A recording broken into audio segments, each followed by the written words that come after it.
राहुल गांधी बोले, प्रधानमंत्री मोदी ने संविधान नहीं पढ़ा। देश में 8% आदिवासी लेकिन संसाधनों में सिर्फ 1% हिस्सेदारी है। जल जंगल जमीन पर पहला हक उनका है। डोमिनिका रिपब्लिक प्रधानमंत्री मोदी को सर्वोच्च राष्ट्रीय सम्मान देगा। कोविड में 70,000 वैक्सीन भेजी थी। मोदी को अब तक 14 देशों ने दिया है सर्वोच्च सम्मान।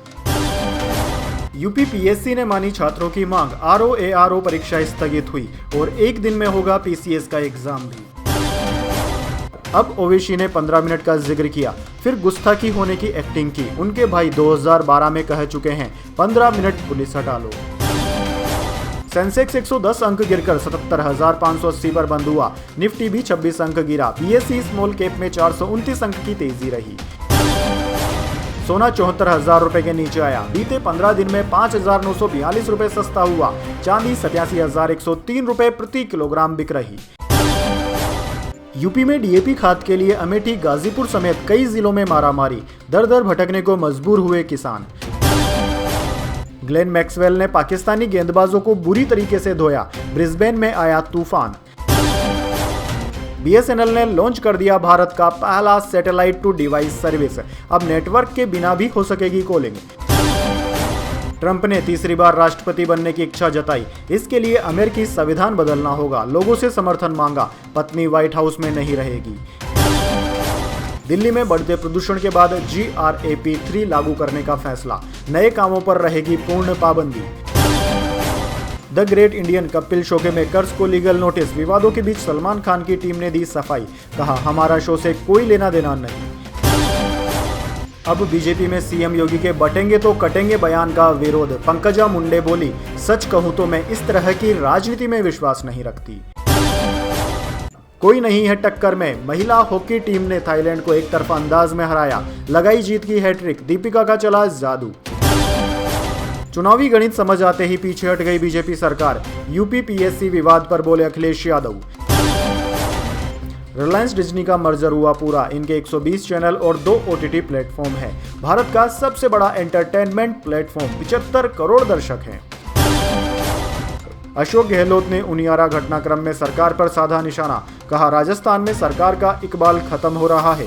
कानून व्यवस्था ठप है। कनाडा ने वांटेड अपराधी सिद्धू को बेकसूर बताया। आतंकवाद के सभी आरोप भी खारिज कर दिए। भारत ने ISI से कनेक्शन बताया था।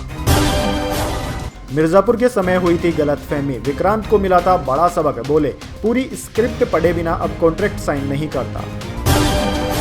4 दिन में तीसरी बार उद्धव ठाकरे के सामान की चेकिंग। इलेक्शन कमीशन ने खड़गे का बैग भी चेक किया। अब तक शिंदे, अजीत समेत 8 बड़े लीडर्स की जांच।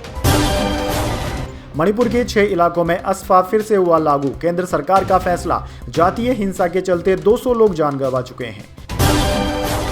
समी की 1 साल बाद जोरदार वापसी। रणजी मैच में दूसरे दिन MP के खिलाफ 4 विकेट झटके। ऑस्ट्रेलिया दौरे पर जा सकते हैं। जी हां दोस्तों, करीब 1 साल बाद क्रिकेट में वापसी कर रहे भारतीय गेंदबाज मोहम्मद शमी ने रणजी ट्रॉफी मैच में मध्य प्रदेश के खिलाफ 4 विकेट चटका दिए। इससे उनके ऑस्ट्रेलिया दौरे पर जाने की संभावनाएं बढ़ गई है। दिल्ली में स्मोक। 300 से ज्यादा फ्लाइट्स में देरी। 31 इलाकों में प्रदूषण गंभीर श्रेणी में पहुंचा। सबसे ज्यादा 567 AQI जहांगीरपुरी में दर्ज हुआ। MCD पर फिर आम आदमी पार्टी का हुआ कब्जा। महेश खींची ने 3 वोटों से जीता मेयर का चुनाव। मोदी बोले, महायुति में ही महाराष्ट्र की तरक्की। एक तरफ संभाजी महाराज को मानने वाले देशभक्त, दूसरी तरफ उनके कातिल को मसीहा मानने वाले। ये आदेश दिल्ली के संदर्भ में। हम इसमें पार्टी नहीं। बुलडोजर एक्शन पर सुप्रीम कोर्ट के फैसले पर यूपी सरकार की पहली प्रतिक्रिया। जी हां दोस्तों, बुलडोजर एक्शन पर सुप्रीम कोर्ट के निर्णय को लेकर यूपी सरकार की ओर से प्रतिक्रिया आ गई है। इसमें कहा गया है कि सुशासन की पहली शर्त होती है कानून का राज। इस दृष्टि से माननीय सर्वोच्च न्यायालय द्वारा आज दिया गया फैसला स्वागत योग्य है। ट्रंप ने एलन मस्क और रामास्वामी को सरकार में शामिल किया। सरकार को सलाह देने वाला नया डिपार्टमेंट संभालेंगे। Fox TV anchor Hegseth रक्षा मंत्री बनेंगे। ट्रंप की जीत के बाद गर्भ निरोधक दवाओं की मांग बढ़ी। महिलाओं को अबॉर्शन राइट्स छीनने का डर। 1000% तक बढ़ी सेल। जी हां दोस्तों, अमेरिकी राष्ट्रपति चुनाव में डोनाल्ड ट्रंप की जीत के बाद महिलाओं में बर्थ कंट्रोल पिल यानी कि गर्भ निरोधक दवाओं की मांग बढ़ी है। इसके अलावा इमरजेंसी कॉन्ट्रोसेप्टिव आपातकालीन गर्भ निरोधक दवाओं की मांग भी तेजी से बढ़ रही है। अमेरिकी अखबार USA टुडे की रिपोर्ट के मुताबिक इन दवाओं को बनाने वाली कंपनी विस्प ने बताया कि 5 से 7 नवंबर के बीच इमरजेंसी कॉन्ट्रोसेप्टिव दवाओं की बिक्री 1000% तक बढ़ गई है।